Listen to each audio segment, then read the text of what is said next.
선배가 목회를 시작하고 얼마 안 되어서 경험했던 일을 나눈 적이 있었습니다. 막 교회를 개척하고 얼마 안 됐기 때문에 한 사람이 아쉬울 때였는데, 그가 많이 믿고 의지했던, 그리고 교회에서 봉사를 많이 하던 한 청년이 갑자기 교회를 떠나겠다고 했습니다. 어머니가 교회를 다니시는데, 어머니가 다른 교회를 다니시는데 혼자 다니는 걸 너무 불편해 하셔서 아무래도 어머님을 모시고 그 교회를 다녀야 될 것 같다고 했답니다. 너무 아쉬웠지만, 그리고 그 청년이 꼭 같이 있었으면 좋겠다는 마음이 간절했지만 어머니를 모시고 교회를 다녀야 한다고 하니까, 어차피 교회란 다 주님의 교회이고, 그리고 어느 교회를 다니든지 신앙생활을 잘하면 된다 말하고 어머님 모시고 교회 생활을 열심히 하라고 오히려 위로를 해 주었습니다. 그 청년이 굉장히 고맙다고 했습니다. 그런데 그 다음 주에 이 청년이 정말로 교회를 나오지 않았습니다. 어머니를 모시고 어머니 교회로 간 겁니다. 얼마나 괘씸하고 섭섭한지 화가 날 정도였다고 했습니다. 아니, 다른 교회로 가도 좋다고 해놓고 교회가 다 같은 교회인데 어머니 모시고 교회 잘 다니라고 그렇게 위로하고 기도까지 해서 보내놓고 왜 섭섭해 했느냐고 제가 물었더니, 그 선배가 말하기를 자기는 그렇게 말하는 것이 하나님이 기뻐하시는 일이라고 생각했다는 겁니다. 그렇게 말하면 하나님께서 기뻐하셔서 그 청년의 마음을 움직여 그 다음 주에 자기 어머니를 모시고 자기 교회로 올 줄 알았다는 거예요. 그런데 진짜 다른 교회로 가버렸기 때문에 너무 섭섭했더라고, 실망을 했다고 했습니다. 지금은 그렇게 생각하지 않지만 목회를 시작한 그 목회 초기에는 저도 제가 순수하고 바르게 목회를 하면 인정을 받고 그리고 교회가 성장할 것이라고 생각했기 때문에 순수함도 성장을 위한 수단이었음을 저는 고백합니다. 사람들에게 인정받기 위해서 하는 것이 아니라고 말하지만, 바로 그렇게 말하는 것이 또한 사람들에게 인정받기 위한 방편이 되는 경우들이 허다하게 많습니다. 꼭 그런 건 아니라서 정말 순수한 마음으로 하려고 했는데도 사람들이 인정해 주지 않을 때에 서운해하거나 아니면 섭섭해하고 실망하는 저 자신의 모습을 보면, 그 순수함을 추구한다고 할지라도 그 순수함에 역시 불순함이 끼어 있음을 인정하지 않을 수 없습니다. 목회를 하면서도 저는 성장을 원하지 않습니다, 저는 성장을 추구하지 않습니다라고 말한다면 몰라도, 성장하지 않을지라도 순수함을 포기하지 않을 겁니다라고 말한다면, 그리 아니하실지라도라는 그 말 속에 이미 저의 강한 원함이 들어있기 때문에 아쉬움이 묻어난다는 말입니다.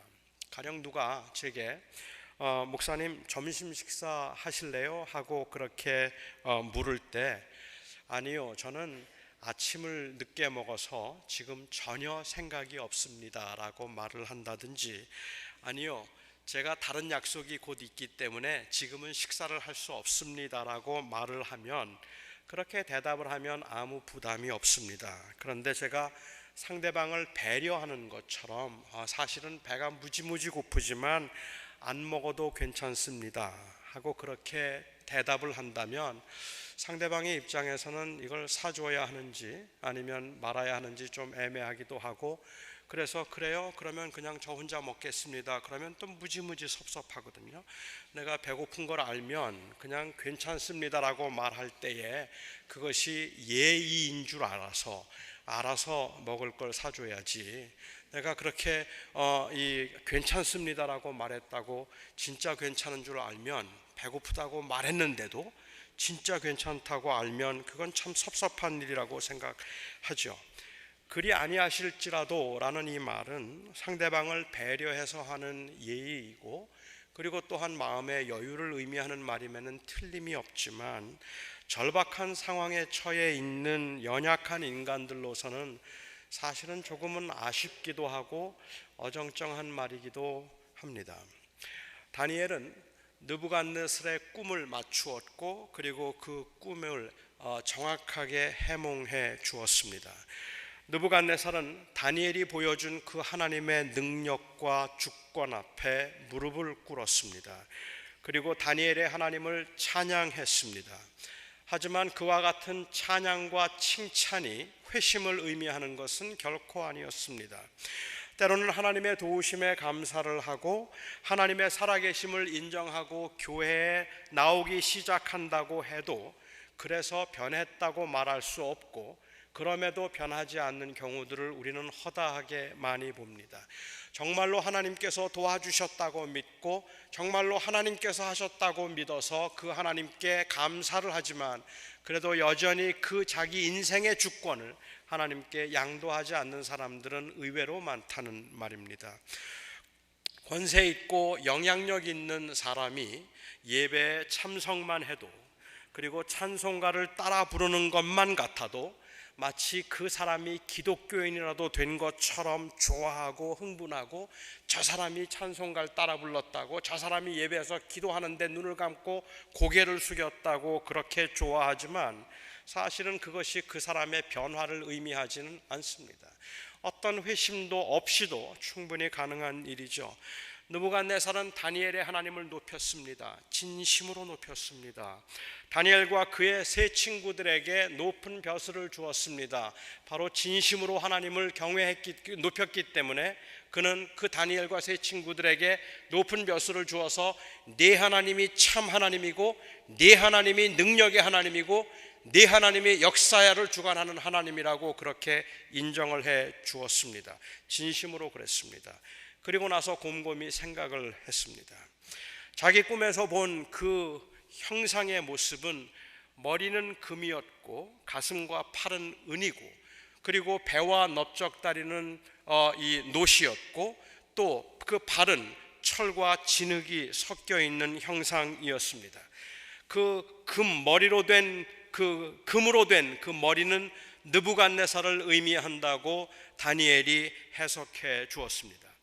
꿈의 내용을 알고 나서 그 마음이 시원해졌을 뿐만 아니라 그 자기 이후에 오는 왕들이 자기만 못해서 자기는 머리가 금이고, 그리고 그 다음에는 은과 또 놋과 철과 진흙으로 될 것이라는 그 이야기가 자기에게는 기분이 좋은 말이었지만 그래도 불안했습니다.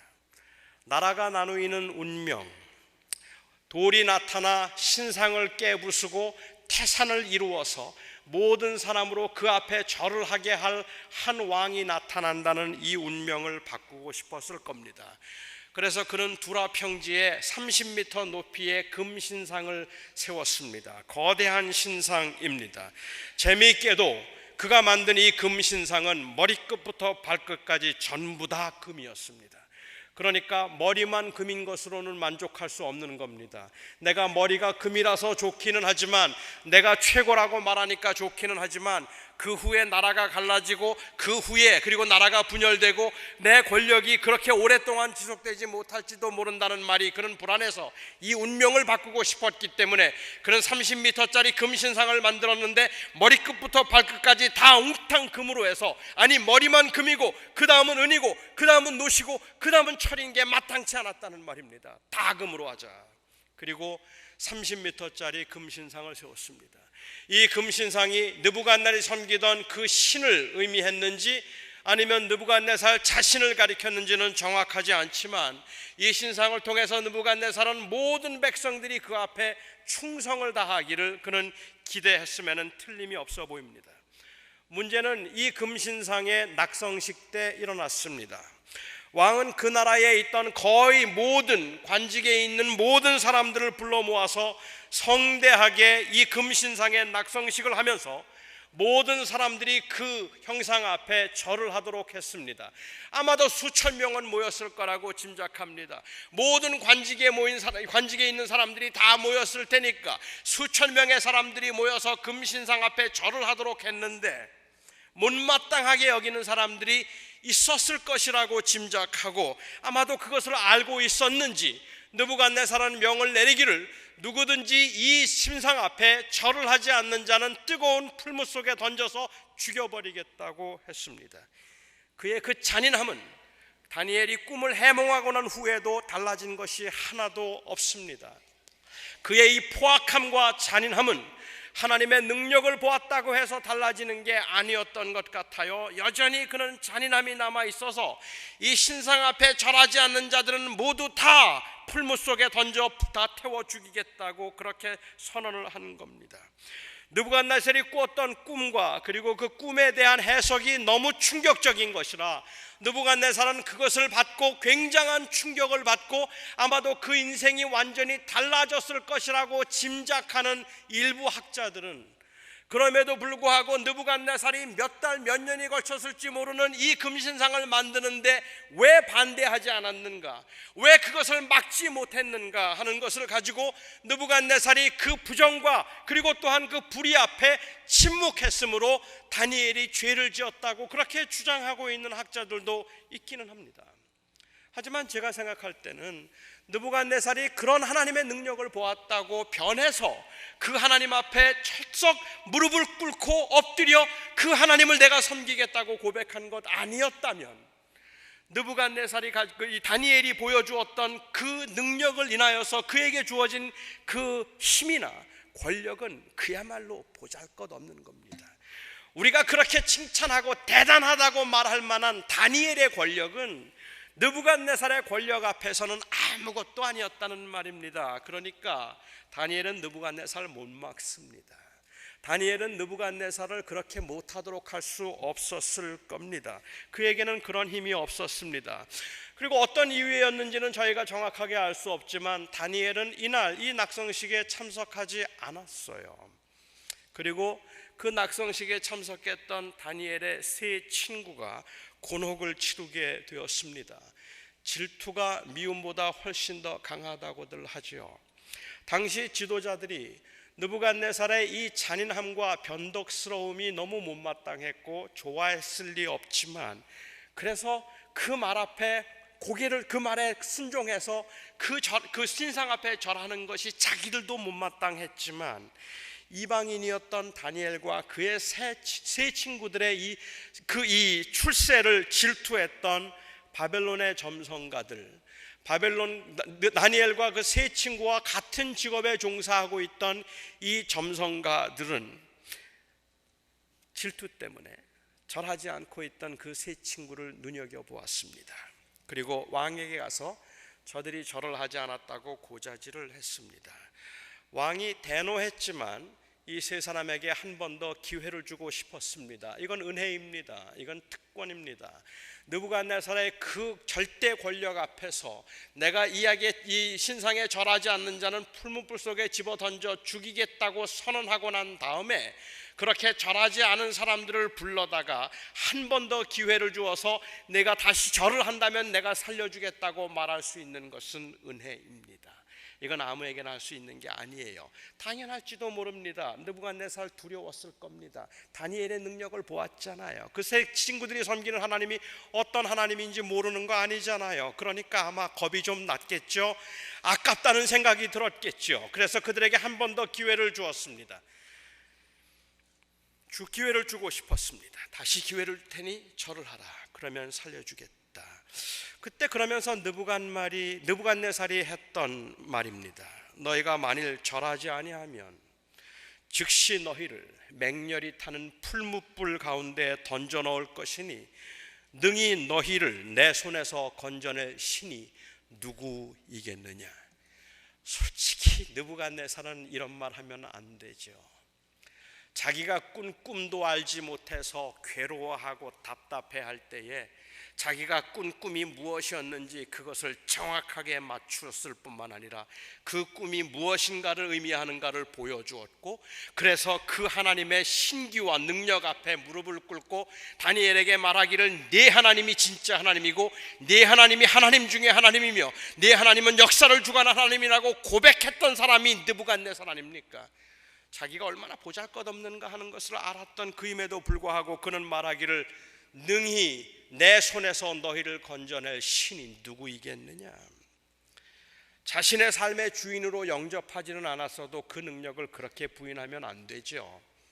하지만 원래 교만은 이렇게 비합리적인 것입니다. 사람들이 가지고 있는 교만은 이렇게 비합리적인 것입니다. 그래서 교만해지면 눈에 보이는 게 없어지고, 교만해지면 배은망덕해지고, 교만해지면 절대로 넘어지지 않을 것처럼 무모한 자신감을 가지게 되는 법입니다. 능히 누가 내 손에서 너희를 건지겠느냐? 넌 나만 믿으면 돼. 내 도움 없이 될 줄 아느냐? 내가 한마디만 하면 넌 끝이야. 네 목줄을 내가 잡고 있다는 걸 넌 아직도 모르겠니? 세상에 살면서 어렵지 않게 들을 수 있는 말이지만 생각해보면 교만하기 이를 데 없는 말입니다. 어떤 사람이 누구의 생명을, 누구의 운명을 붙잡고 있다는 말입니까? 그런데 느부갓네살이 이렇게 말을 했어요. 그때 다니엘의 세 친구 사드락과 메삭과 아벳느고가 그 유명한 고백을 합니다. 저는 사실은 우리가 성경을 보면서 다니엘의 경우는 단 한 번도 사실은 다니엘의 그 주어졌던 이름인 벨드사살이라는 이름을 쓰지 않는데, 사드락과 메삭과 아벳느고는 이 개명된 이름으로 우리가 외우고 있지, 그들의 원래 이름이었던 하나냐라든지 미사엘이라든지 아사랴라든지 이런 이름으로 우리가 기억하지 못하고 있는 건 조금 아쉬운 것 같기는 해요. 그런데 사드락과 메삭과 아벳느고가 성경에 나와 있는 대로 그 유명한 고백을 하죠. 왕이여, 우리가 섬기는 하나님이 계시다면 우리를 맹렬히 타는 풀무불 가운데서 능히 건져내실 것이고 왕의 손에서도 건져내시리이다. 그리 아니하실지라도 왕이여, 우리가 왕의 신들을 섬기지도 아니하고 왕이 세우신 금신상에게 절하지도 아니할 줄을 아옵소서. 이게 제가 여러분들에게 읽어드린 것이 저와 여러분이 지금 가지고 있는 개역 개정 성경의 번역입니다. 그런데 이 개역 개정이 나오기 전 옛날 개역 성경은 번역이 조금 다릅니다. 두 개를 비교해 보면 이렇습니다. 개역 성경에, 옛날 성경에는요, 만일 그럴 것이면 우리가 섬기는 우리 하나님이 우리를 극렬히 타는 풀무 가운데서 우리를 건져내시리다 라고 되어 있고, 개역 개정에서는 왕이여, 우리가 섬기는 하나님이 계시다면 우리를 맹렬히 타는 풀무불 가운데서 능히 건져내시겠고 왕의 손에서도 건져내시리이다. 물론 보기에 따라서 조금 다를 수는 있겠지만은 저는 이 차이가 굉장히 크다는 생각을 했습니다. 여기에 지금 이 왕이여, 만일 하나님이 계시다면 이라고 이렇게 번역을 한 것은, 하나님이 계시다면, 하나님이 계시다면 건져 주실 것이라고 우리 개역개정은 이야기를 하고 있는 것이죠. 만일 그러면 그리 아니하실지라도가 굉장히 어색해지는 말이 되는 것 같아요. 하나님이 계시다면 그 하나님은 우리를 풀물 가운데서 건지실 것입니다. 그렇지 않아도 나는 절하지 않을 겁니다. 그런데 그렇지 않아도라는 말이 건져내시지 않는다 할지라도, 건져내지 않는 이유는 하나님이 계시지 않기 때문입니다. 하나님이 계시다면 건져주실 것이니까. 그런데 하나님께서 계시지 않아서 건져주지 않는다 할지라도 나는 당신의 신에게 절하지 않을 것입니다라고 말한다면, 그들이 하나님이 계시지 않는데도 불구하고 그 신 앞에 절하지 않는 이유는 자기들의 주관적인 그러한 그 신념 때문에 그렇거나, 혹은 그렇지 않다면 민족적 자긍심 때문에 그랬을 겁니다. 신앙적인 이유는 아니라는 말입니다. 저는 솔직히 그렇게 생각해요. 제가 좀 믿음이 부족해서 그런지는 모르지만 하나님이 계시지 않다면 그건 고난이 의미가 없다고 생각을 했어요. 여러분, 하나님이 계시지 않다면 할 수 있으면 부자 되셔야 합니다. 하나님이 계시지 않다면 고난당하는 건 억울한 일입니다. 고통을 당하고 힘든 일들을 만나는 것은 정말로 억울한 일이고 정말로 운이 나빠서 그렇게 되는 거예요. 그건 너무 억울한 일이에요. 고난을 당하거나 아니면 환난을 당하려고 하지 말고, 하나님이 계시지 않다면 굳이 정직하게 살아서 힘들게 살 이유가 뭐가 있습니까? 하나님이 계시지 않다면 굳이 그렇게 고난 가운데서 풀무불 속에 던져져서 죽임을 당하게 생겼는데도 나는 절하지 않겠습니다. 어찌 생각하면 고집이에요. 그럼 그래요. 그냥 절 한번 하고 그 자리에서 얼마 되지 않는 인생 편안하게 살면 되는 거 아닙니까? 하나님이 계시다면 나를 건져주시겠다는 말이 사실은 이 말은 하나님이 계시면 고난을 당하지 않을 것이고 하나님이 계시지 않으면 고난을 당한다는 말처럼 들려서 하나님이 계신 것이 고난을 당하는가 당하지 않는가를 결정하는 문제인 것처럼 보여서 조금 아쉽다는 생각이 들기는 합니다. 우리가 고난을 당하는 이유는 하나님의 존재의 문제가 아니라 사실은 하나님의 의지의 문제라고 생각합니다. 그래서 하나님이 안 계시면 고난을 당하고 하나님이 계시면 고난을 당하지 않는 것이라는 말은 맞는 말이 아닐 겁니다. 만일 하나님이 계시면, 만일 그렇지 아니하면 개역과 그리고 개역 성경의 번역이 원문상은 두 개가 다 가능한 번역이라고 저는 생각은 하지만 개역의 번역이 그렇게 일반적인 번역은 아닙니다. 제가 알고 있는 바로는 영어 성경 번역은 모두 다, 그리고 헬라어 성경도 마찬가지로 이 히브리어로 되어 있는 이 부분을 번역할 때는 만일 그렇지 않으면이라고 번역을 하고 있습니다. 그래서 저는 개인적으로 이 부분에 있어서는 옛날 그 번역을 좀 선호해서 만일 하나님이 계시다면이라고 번역하기보다 오히려 그것보다는 만일 나를 풀무불 속에 집어 던진다면 나의 하나님이 나를 건지실 것이다 라고 번역하는 게 조금 더 맞다고 생각합니다. 만일 하나님이 계시다면 우리를 건지실 것이라는 의미가 아니라 만일 우리를 풀무불 속에 넣는다면 우리가 섬기는 우리 하나님이 우리를 건지실 것입니다라는 고백이라는 의미죠. 제가 오늘 여러분과 함께 집중적으로 좀 생각해 보고 싶은 것은 사실은 그리 아니하실지라도라는 이 말입니다. 우리는 이 그리 아니하실지라도라는 신앙이 참 좋은 신앙이라고 생각합니다. 하지만 여러분, 그리 아니하실지라도라는 이 신앙이 조금 애매한 신앙이라는 생각을 해보신 적은 없습니까? 저는 모든 경우에 그리 아니하실지라도라고 고백할 수 있다면 그건 진심으로 하나님을 신뢰하는 모습임에 틀림이 없겠다는데 이의가 없습니다. 하지만 저는 이 고백에 대한 두 가지 오해를 좀 짚어보고 싶습니다. 하나는 너무 기복적일 수 있다는 것과 또 다른 하나는 그리 아니하실지라도라는 이 성숙함이 마치 우리가 원하는 것을 하나님께로부터 받아내거나 하나님의 마음을 감동할 수 있는 것이라고 생각하는 오해일 것 같아요. 제가 처음에 말씀드린 선배 목사님의 경우처럼 순수함이 복을 받는 비결이라고 생각하는 경우가 있습니다. 그래서 그 순수함 때문에 하나님께서 복을 주실 것이라고 생각하죠. 누가 제게 이렇게 부탁하는 경우가 있습니다. 그때 이 부탁을 하면서 이렇게 말씀을 하십니다. 목사님, 힘드시면 안 들어주셔도 돼요. 그러니까 너무 크게 부담은 갖지 마세요. 정말이에요. 꼭 들어달라는 건 아니고 안 들어주셔도 저는 그렇게 섭섭해하지 않을 겁니다. 100불만 빌려주세요. 그러면 안 들어주어도 섭섭하지 않다는 말 때문에 안 빌려주면 더 많이 섭섭해할 것 같은 그런 생각이 들어요.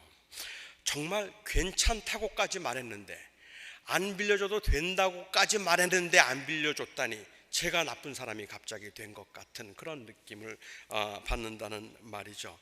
물론 부탁하는 사람의 입장에서는 그런 의미가 전혀 아닙니다. 정말 순수한 마음으로 부탁을 했다고 할지라도, 진심으로 했다고 할지라도 어느 때에는 그렇게 정말 순수한 마음으로 저는 뭘 해달라는 그러한 요구가 아닙니다, 이건 부탁입니다라는 그 말 속에 사실은 안 들어주면 안 될 것 같은 마음을 감동함이 어쩌면 그 목적인 경우들이 있다는 말이죠. 순수한 마음으로 목회를 하면 하나님께서 교회를 부흥시켜 주실 것입니다. 하지만 그리 아니하실지라도 저는 순수한 마음으로 목회를 할 것입니다. 그렇게 기도를 했어요. 그런데 그렇게 순수하게, 그런 마음을 가지고 순수하게 목회를 했는데 교회가 부흥이 되지 않아요. 그리고 교회가 어려움이 있으면 그 다음에 드는 생각이, 이렇게 순수한 마음으로 했는데도 왜 부흥이 안 되는 거지? 이렇게 순수한 마음으로 했는데도 왜 여전히 어려움이 있는 거지? 어디서 잘못된 것일까라는 의문이 생깁니다. 그리 아니하실지로다라는 이 고백이 충분히 치열하지 않고, 그리 아니하실지로다라는 이 고백이 충분히 레디컬하지 않기 때문에 마치 그 말로 사람들과 하나님의 마음을 감동시키고 움직이려고 하는 것처럼 보인다는 말입니다. 당신이 불 속에 던져도 우리 하나님이 건져주실 것입니다. 그리 아니하실지라도 저는 절하지 않겠습니다. 이 말이 굉장히 감동적인 말이기는 합니다. 그런데 저를 불 속에 던져 넣으십시오. 그래도 나는 절하지 않을 겁니다 라고 이렇게 말한 것이 더 감동적이고 더 괜찮았겠다는 생각이 듭니다. 하나님, 저희 교회를 부흥시켜 주지 마십시오. 그래도 저는 괜찮습니다. 열심히 할 겁니다. 이렇게 말하는 것이 더 순수해 보이십니까? 아니면 하나님, 저희 교회를 부흥시켜 주십시오. 그리 아니하실지라도 저는 괜찮습니다라고 말하는 것이 더 순수합니까? 하나님, 제발 저를 부자로 만들어 주십시오.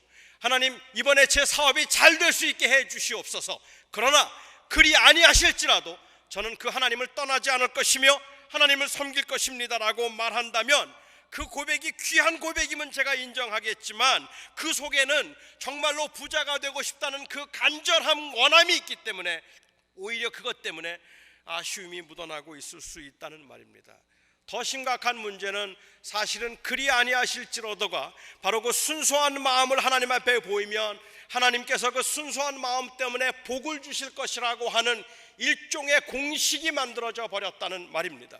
마음으로 그 부자가 되는 것을 원하는 것은 아니지만, 우리 교회가 부흥하기를 궁극적으로 원하고 추구하는 것은 아니지만, 하나님 앞에 순수한 마음으로 목회를 하면, 하나님 앞에 순수한 마음으로 기도를 하면, 하나님 섬기는 마음을 가지고 그렇게 열심히 사업을 하고 하나님 앞에 정직하게 사업을 하면 하나님께서 복을 주셔서 내 사업을 형통하게 하시고 이 교회를 부흥하게 하실 것이라는 그 공식이 은연중에 우리의 마음속에 들어와 있다는 말이에요. 그렇기 때문에 그렇게 정직하게 했는데도 사업이 안 되면, 그렇게 순수한 마음으로 목회를 했는데도 교회가 부흥이 안 되면 혼란스러워진다는 말입니다. 이거 왜 이런 거야? 내가 이렇게 순수하게 했는데 왜 안 되는 거야? 아니, 내가 그리 아니하실지라도 라고까지 말했는데 어찌 이게 안 되는 거야? 그게 더 이상해지기 시작한다는 말입니다. 마치 솔로몬이 하나님 앞에 지혜를 구했더니 하나님께서 그 지혜를 구한 그에게 수와 그리고 불을 주셨다. 그것 때문에 하나님 앞에 지혜를 구하면 우리는 그 지혜를 구한 사람들에게 부와 수를 원하는 것은 아니더라도 지혜를 구하면 구한 사람들에게 부와 수를 주실 것이라는 공식을 만들어 놓고 있다는 말이에요. 그런데 우리 현실에서는 이게 막 정말 견디기 힘들 정도로 사실이 아니라는 말입니다. 순수하게 살면 살수록 힘들어요. 열심히 하려고 하면 할수록 아파요. 정말 믿음으로 하면 할수록 다 괜찮다고 말했는데 견디기 어려울 때가 많더라는 말입니다. 게다가 더 심각한 문제는 우리가 마땅히 해야 할 일을 가지고 하나님 앞에 마치 순수한 신앙인 것처럼 생색을 낼 때가 있더라는 말입니다. 가령 제가 하나님, 저는 목회하면서 고생하고 싶지 않습니다. 저는 목회하면서 큰 교회 목회하고 싶어요. 하나님, 저 목회하면서 돈 걱정하지 않고 부자로 살고 싶어요. 저 목회하면서 사람들에게 유명해져서 정말로 모든 사람들 앞에서 인정받고 그리고 사람들에게 존경받는 그런 목회하고 싶어요. 그런데 주님, 그리 아니하실지라도 저는 주님 앞에서 목회를 계속할 겁니다. 굉장한 헌신처럼 들려요. 참 순수한 마음인 것처럼 보여요. 그런데 그 기도가 과연 맞다고 생각하십니까? 아니잖아요. 오히려 제가 기도를 한다면 하나님, 제가 좁은 길을 가겠습니다. 제가 좁은 문으로 들어가겠습니다. 저로 하여금 변하지 않게 해 주시옵소서. 제가 오히려 약자와 힘든 자들과 함께 나누며 부함을 추구하며 살지 않겠습니다. 저를 지켜주십시오. 그렇게 기도함이 맞지 않겠습니까? 하나님, 저 부자 되고 싶습니다. 전 진짜 부자 목사 되고 싶습니다. 그러나 그리 아니하실지라도 저는 괜찮습니다라는 그 말이 대단한 헌신인 것처럼 말하고 있지만 마땅히 해야 할 일을 하나님 앞에 생색내고 지금 자기의 그 성숙함을 보이는 것처럼 하고 있는 이 모습이 오늘날 교회로 하여금 그리 아니하실지라도라는 말로 타협을 하고 있다는 말이에요. 그리 아니하실지라도가 정말 하나님 앞에 온전하게 헌신된 모습으로 보이지 않고 타협으로 보이는 이유가 거기에 있다고 생각합니다. 또 다른 하나는 이 이중적인 마음 때문에 사실은 이 고백이 너무 힘들다는 말입니다. 사랑하는 가족이 아프면 나았으면 좋겠습니다. 낫는 것을 보고 싶습니다. 그래서 그 간절한 원함 때문에 살려달라고 애원을 하고 꼭 살려주셔야 한다고 그렇게 부탁하고 싶은데 그리 아니하실지라도 라고 말하면 간절함이 전달되지 않을 것 같은 애매함과 망설임이 있습니다. 궁극적인 소망과 가치가 어디에 있는지 모르는 것 아니고 그래서 하나님의 주권과 하나님의 섭리를 인정하지만 우리가 간절함으로 우리의 원함을 구할 때에는 그리 아니하실지라도라는 말은 아직은 하고 싶은 말이 아니고 아직은 해서는 안 될 말 같은 느낌이 든다는 말입니다. 죽어가고 있는 아들, 고통 중에 있는 그 딸, 너무너무 힘들어하고 아파하고 있는 그 아들과 자식들을 보면서 살려달라고 하면서 그리 아니하실지라도 라는 그 말하면 충분히 간절하지 않은 것 같아서 정말 그 말 때문에 안 들어주실 것 같아서 그 말을 참아 못하겠다는 말입니다. 하나님 꼭 들어주셔야 합니다. 하나님 꼭 살려주셔야 합니다. 그래서 하나님 그리 아니하실지라도 저는 하나님을 떠나지 않을 겁니다라는 것이 내 마음에 있는 고백이고 내가 가지고 있는 하나님을 향한 신앙 고백이라 할지라도 그 말을 못하겠다는 말이에요. 하나님 살려주셔야 합니다라고 마치 하나님을 위협하듯이라도 해보고 싶고 살려주지 않으면 저에게는 아무런 소망이 없습니다, 저는 끝입니다라고 그렇게 하나님 앞에 막 절규하고 싶은데 그 앞에서 그리 아니하실지라도가 나옵니까? 안 그래도 좋습니다라고 말해도 괜찮겠습니까? 정말 안 들어주셔도 괜찮습니까? 정말 안 해주셔도 괜찮은 겁니까? 이건 꼭 들어주셔야 합니다, 아니면 전 망합니다라고 말하는 것이 들어주시면 정말 좋지만 안 들어주셔도 괜찮습니다라고 말하는 것보다는 더 진실한 고백 같지 않느냐는 말입니다. 그럴 때 우리가 뭐라고 고백을 해야 돼요? 어떻게 고백해요? 어떤 게 성숙한 신앙입니까? 저는 너무 많은 경우에 우리가 사실 원함은 낫기를 원하는 것인데 하나님 앞에 마치 이 성숙함을 보임으로 하나님을 감동시키려는 그러한 수단으로 하나님 앞에서 안 그러셔도 주님, 저는 주님을 찬양할 것입니다라고 말하고 바로 그 성숙함이 하나님의 마음을 움직여서 성경에서 볼 수 있는 것처럼 그 다음에는 항상 복이 따라오는, 아픈 자는 고침을 받고 가난한 사람들은 나음을 받고 이 가난한 사람들은 부자가 되고 사업이 다 회복되는 이런 일들을 우리는 기대하고 있는 것 같다는 거예요. 그리 아니하실지라도라는 이 고백은 이것이 성숙함을 의미하는 것은 틀림이 없지만 그 성숙함이 하나님의 마음을 감동하기 위한 수단은 아니라고 생각합니다. 저는 그래서 오히려 그리 아니하실지라고 하는 기도를 안 해도 괜찮다고 생각해요. 그 말 할 수 없으면 하지 마세요라고 말하고 싶어요. 아니, 너무 많은 경우에 그렇게 말하기 정말 어려운 여러분들의 심정을 제가 이해할 것 같아요. 정말 힘들고 절박한 상황에서 하나님, 제 사업을 좀 이번에 일으켜 주시옵소서. 이번에 세워주지 않으시면 저 죽습니다. 이번에 세워주지 않으시면 저 망합니다. 하나님, 우리 사랑하는 아들, 우리 사랑하는 딸을 좀 고쳐주십시오. 이번에 하나님께서 그를 해결해 주지 않으시면 저는 정말 못 살 것 같습니다. 못 살겠습니다. 하나님, 제가 지금 겪고 있는 이 아픔과 이 고통을 주님께서 좀 풀어주십시오. 이거 풀어주지 않으시면 저는 정말로 너무 힘들어서 하나님 앞에 설 용기도 자신도 없습니다. 그렇게 말하고 싶을 만큼 너무 간절하고 너무 절실한데, 그런데도 우리는 이런 것들 때문에 때로는 그 앞에서 그러나 그리 아니하실지라도 상관없습니다라는 그 말을 해야 될 것 같은 그런 그 강박관념, 아니면 그와 같은 그 이 죄책감을, 불필요한 죄책감을 느끼는 것 같아요. 저는 이 세 사람의 믿음을 좀 깊이 생각해 보았습니다. 그들에게 풀무불에 던져지는 죽음이 두려움이 없었다고 말할 것 아닐 겁니다. 그래서 그들은 하나님이 건져주실 것이라고 했습니다. 하나님께서 저 풀무불 가운데 건져주실 것이라고 했어요. 너무 두렵기 때문에 그랬습니다. 무서웠을 겁니다. 하지만 그 가운데도 그들은 하나님이 우리를 건져주실 것이라는 확신이 있었을까 하는 데는 저는 정말 잘 모르겠어요. 하나님은 나를 이렇게 건져주실 것이라는 확신이 있기 때문에, 그래서 나는 저 풀무불 속에 던지더라도 하나님은 분명히 나를 건져주실 것이라고 그 확신이 있었다면, 그리 아니하실지로다라는 이 고백은 어려운 고백이 아니에요. 그렇잖아요. 반드시 살아날 거니까 이건 그렇게 어려운 고백이 아니에요. 하지만 그는 죽을지도 모른다는 생각을 했을 것 같아요. 그러면 어려운 고백이에요. 그러면 너무 힘든 고백이 되는 거란 말입니다. 저는 그가 그런 확신을 가지고, 절대로 안 죽을 거라는 확신을 가지고 그가 그런 말 했다고 생각하지 않습니다. 그가 확신했던 것은 고난을 당하지 않을 것이라는 것이 아니라 하나님이 그들의 삶을 다스리고 있다는 사실에 대한 확신이었습니다. 그러니까 그들의 신앙 고백은 건져주실 것이라는 것이 아니라 그들의 삶 가운데 하나님이 함께 하신다는 고백이었습니다. 그 하나님에 대한 신뢰 때문에 비록 풀무불 속에서 태워 죽인다 해도 그들은 하나님을 부인할 수 없었습니다. 저는 이렇게 결론을 내리고 싶습니다. 그리 아니하실지라도라고 말할 수 없어도 괜찮습니다. 여러분들이 지금 나는 그리 아니하실지라도라고 말할 수 없어요.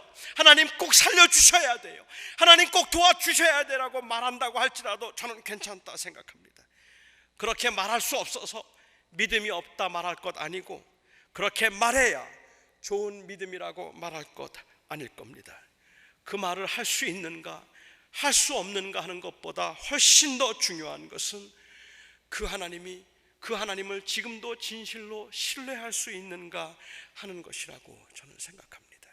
우리는 이 말씀들을 보면서 애석하게도, 다음 주에 제가 조금 더 깊이 다루기는 하겠지만, 애석하게도 이런 사건을 보면 결과적으로 그 풀무불 가운데서 하나님께서 그들을 건져내셨다는 그 사실에 초점을 맞추고 있지, 그 풀무불 속에서도 임마누엘의 하나님이 그들과 함께 하셨다는 사실에 초점을 맞추고 있지 않기 때문에 우리의 삶의 현실에서 우리는 답답해 미칠 것 같다는 말이에요.